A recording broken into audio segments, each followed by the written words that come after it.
Assalamualaikum warahmatullahi wabarakatuh. Halo semuanya, perkenalkan saya Tessa Rahmasari SR dengan NIM S1A023038, mahasiswi Fakultas Hukum Universitas Jenderal Sudirman dari kelas B angkatan 2023. Pada kesempatan kali ini saya akan menjelaskan materi tentang pajak air permukaan yang nantinya akan meliputi materi-materi seperti pengertian, objek, subjek, dasar pemungutan, mekanisme pemungutan, kemudian dengan contohnya, yang terakhir kendala, serta strategi yang dapat dilakukan oleh pemerintah provinsi dalam mengoptimalkan pajak air permukaan pada daerahnya itu sendiri. Oke, beranjak pada bagian yang pertama, di mana bagian pengertian pajak air permukaan. Yang dapat kita ketahui bahwa pajak air permukaan adalah pajak yang dikenakan atas pengambilan dan pemanfaatan air oleh orang pribadi maupun badan. Badannya ini tuh bisa berbentuk badan usaha.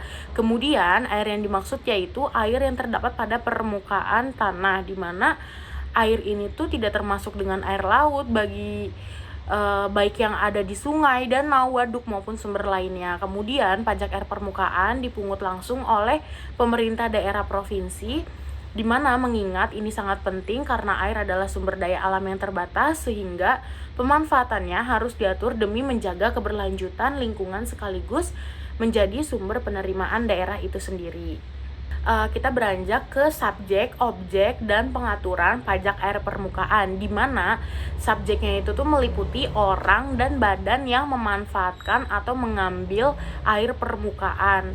Nah, namun yang menjadi wajib pajak adalah orang atau badan yang sudah memperoleh izin pengambilan atau pemanfaatan air dari pemerintah daerah itu sendiri.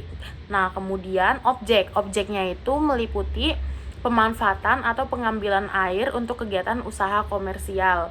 Nah, dari subjek objek ini kita beranjak ke pengaturan, di mana pengaturannya itu diatur langsung oleh Undang-Undang Nomor 1 Tahun 2022, di mana undang-undang ini berisikan tentang hubungan keuangan antara pemerintah pusat dan pemerintah daerah. Kemudian setiap provinsi juga dapat menetapkan peraturan daerah yang mengatur lebih detail mengenai tarif, tata cara pemungutan, hingga sanksi administratif. Oke, selanjutnya kita memasuki materi pengecualian objek pajak air permukaan, di mana pengecualian ini terdapat 6 pengecualian yang meliputi keperluan dasar rumah tangga, pengairan pertanian rakyat, perikanan rakyat, keperluan keagamaan, kegiatan yang mengambil dan memanfaatkan air laut yang berada di lautan atau di daratan, dan yang terakhir ada kegiatan lainnya yang ditetapkan dalam peraturan daerah dengan tetap memperhatikan kelestarian lingkungan dan ketentuan peraturan perundang-undangan. Oke, baik, kita langsung saja ke mekanisme pemungutan pajak air permukaan, di mana pemungutan pajak air permukaan ini tuh berdasarkan pada nilai perolehan air permukaan atau yang dapat kita sebut NPAP.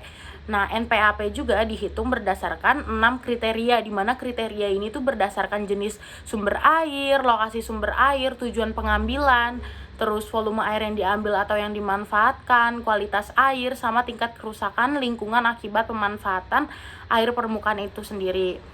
Nah, besar nilai perolehan air permukaan itu tuh ditetapkan oleh masing-masing pemerintah daerah setempat. Nah, nilai perolehan satu daerah dengan daerah lain itu dapat berbeda karena memang pemerintah daerah itu sendiri yang menerapkan besarannya. Nah, kemudian dalam menghitung dan menentukan NPAP, pemerintah daerah juga dapat mengacu pada Peraturan Menteri Pekerja Umum dan Perumahan Rakyat Republik Indonesia Nomor 15 PRT M 2017 tentang tata cara perhitungan besaran nilai perolehan air permukaan. Berkaitan dengan pajak pastinya akan ada perhitungan di dalamnya. Pada kesempatan kali ini juga saya sudah melampirkan rumus dan contoh perhitungan pajak air permukaan, di mana rumusnya itu meliputi tarif dikalikan nilai perolehan dikalikan volume air yang dihitung. Kemudian sebagai contoh, PTA merupakan perusahaan yang bergerak dalam industri pengelolaan air permukaan di Provinsi B. PTA mengambil air permukaan dengan volume 10.000 meter kubik dengan harga dasar air permukaan Rp500 per meter kubik. NPAP di Provinsi B dihitung dari harga dasar air permukaan dikalikan volume air yang diambil. Tarif PAP yang berlaku adalah 10%. Perhitungan PAP terutang untuk PTA meliputi NPAP sama dengan volume dikalikan harga dasar. Nah, sebagai contohnya kita masukkan angkanya langsung, di mana harga dasarnya adalah Rp500 per meter kubik dikalikan 10.000 meter kubik, yang itu tuh adalah volume, kemudian hasilnya adalah 5 juta. Nah, karena ini PTA, kita hitung untuk PTA, maka PAP terutangnya PTA itu adalah 10% dikali 5 juta sama dengan Rp500.000, di mana nantinya PTA akan membayar wajib pajaknya sebesar Rp500.000. Prosedur pemungutan PAP, di mana prosedurnya itu meliputi 4 tahapan. Yang pertama itu pendaftaran, penetapan, payment atau pembayaran, penyetoran, dan pelaporan wajib pajak. Oke, selanjutnya adalah kendala yang dihadapi sama pemerintah provinsi dalam mengenakan pajak air permukaan di daerahnya. Yang pertama itu keterbatasan regulasi dan peraturan daerah. Jadi nggak semua daerah memiliki perda yang mengatur pajak air permukaan. Namun daerah yang sudah memiliki pun belum tentu optimal dalam menerapkan pajak air permukaannya. Nah, yang kedua itu adalah terbatasnya alat ukur dan teknologi, di mana belum semua daerah tuh memiliki alat ukur meteran debit yang akurat. Yang ketiga adalah pendataan dan basis data wajib pajak yang lemah, di mana pemerintah provinsi ini belum cakap dalam mengelola data wajib pajak, sehingga penerimaan pajak air permukaan ini tuh belum optimal. Dan yang keempat ini tuh adalah kurang kepatuhan wajib pajak, di mana masih banyak orang ataupun badan usaha yang memanfaatkan air permukaan enggan melaporkan penggunaan air secara jujur.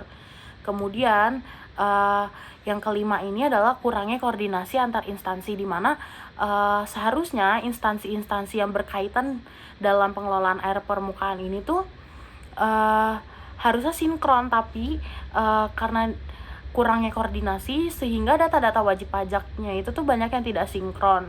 Nah, kemudian yang terakhir ini adalah keterbatasan sumber daya manusia, di mana SDM yang kompeten khusus dalam mengelola pajak daerah ini tuh masih sangat kurang, terutama dalam bidang pajak air permukaan di daerah itu sendiri. Nah, karena tadi sudah membahas kendala, selanjutnya akan membahas strategi pengoptimalan pajak air permukaan oleh pemerintah provinsi, di mana yang pertama itu adalah melakukan penguatan regulasi dan kebijakan daerah.